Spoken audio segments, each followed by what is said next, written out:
नमस्ते। कक्षा 7 हिंदी साहित्य संकल्प से सफलता। असफलता केवल यह प्रमाणित करती है कि सफल होने के लिए हमारा संकल्प पूर्णतः दृढ़ नहीं था। एक सफल और असफल मनुष्य के बीच में न तो योग्यता का अंतर होता है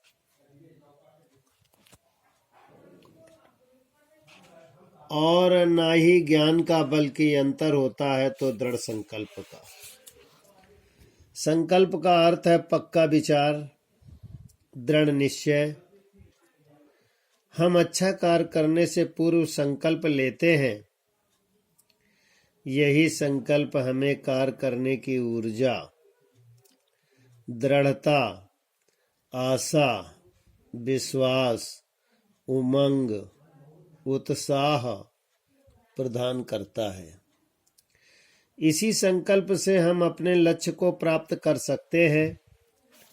प्रस्तुत पत्र में एक बालिका को उसके दादाजी के द्वारा संकल्प और परिश्रम का महत्व समझाया गया है। यदि आपको कभी किसी विपरीत और भयावह परिस्थिति का सामना अकेले करना पड़े तो ऐसे में आप स्वयं को कैसे तैयार करेंगे? साहस, चुनौतियों को स्वीकार करना, बाधाओं से न डरना, सफलता के लिए प्रयत्नशील रहना। प्रिय सौम्या, दादाजी की नातिन का नाम है। कल तुम्हारा पत्र मिला जिसे पढ़कर पता चला कि तुम्हारी वार्षिक परीक्षा के परिणाम कुछ खास अच्छे नहीं रहे। लेकिन इसके लिए तुम्हें निराश या दुखी होने की जरूरत नहीं।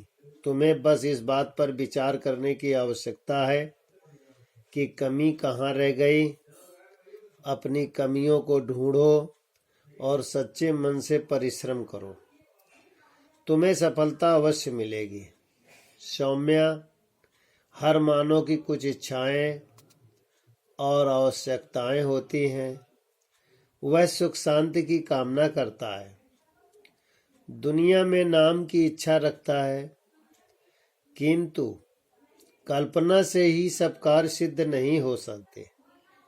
इसके लिए श्रम करना पड़ता है। जैसे सोए हुए शेर के मुख में पशु स्वयं ही प्रवेश नहीं करता, शेर को परिश्रम करना पड़ता है। वैसे ही केवल मन की इच्छा से काम सिद्ध नहीं होते, उनके लिए परिश्रम करना पड़ता है। परिश्रम ही जीवन की सफलता का रहस्य है।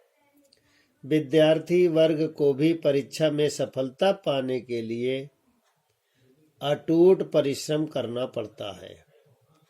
मानव परिश्रम से अपने भाग्य को बना सकता है। कहा जाता है कि ईश्वर भी उन्हीं की मदद करता है जो अपनी मदद स्वयं करते हैं। हर व्यक्ति सफलता पाना चाहता है, लेकिन गति के प्रथम चरण में ही कई कदम ठिठक जाते हैं। शंका, भय, निराशा, कई रोड़े अनजाने में उन्हें असफल कर देते हैं। आंखें तो सभी के पास होती है, पर यथार्थ को समझने की दृष्टि भी सबके पास न हो ये जरूरी नहीं। लेकिन, किंतु, परंतु, शायद आदि ऐसे शब्द जो संकल्प पथ में आते ही अवरोध का संकेत देते हैं।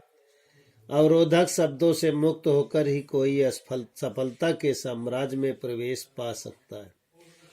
जहाँ संशय होगा, विनाश को स्वतः आमंत्रण मिल जाएगा। सफलता और असफलता, आशा और निराशा का स्रोत विचार ही है। विचार जागता है तो व्यक्ति जाग जाता है।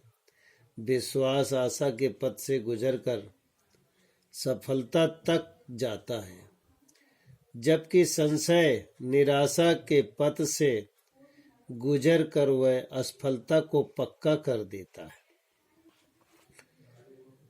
फ्रांस का प्रसिद्ध योद्धा था नेपोलियन। उसे रूस पर आक्रमण करना था। राह में आल्प्स की दुर्गम पहाड़ियां थीं। आल्प्स की पहाड़ियों को पार करना बहुत कठिन कार्य था। सेनापति नेपोलियन ने कहा, सामने आल्प्स की पहाड़ियां, उन्हें कैसे पार करेंगे? नेपोलियन ने सेनापति की बात पर कोई ध्यान नहीं दिया और सेना को आगे बढ़ने का आदेश दिया। कुछ दिनों के पश्चात नेपोलियन ने सेनापति से पूछा, वे आल्प्स की पहाड़ियां कहाँ हैं? सेनापति ने सिर झुका लिया और कहा, पीछे रह गईं। प्रश्नोत्तर इस प्रकार है, किसने किसको पत्र लिखा, उसका नाम क्या है? प्रश्न नंबर 2, परिश्रम के बिना क्या नहीं हो सकता? इसमें किस जानवर का नाम लिया गया है? विद्यार्थी लिखेंगे और याद भी करेंगे।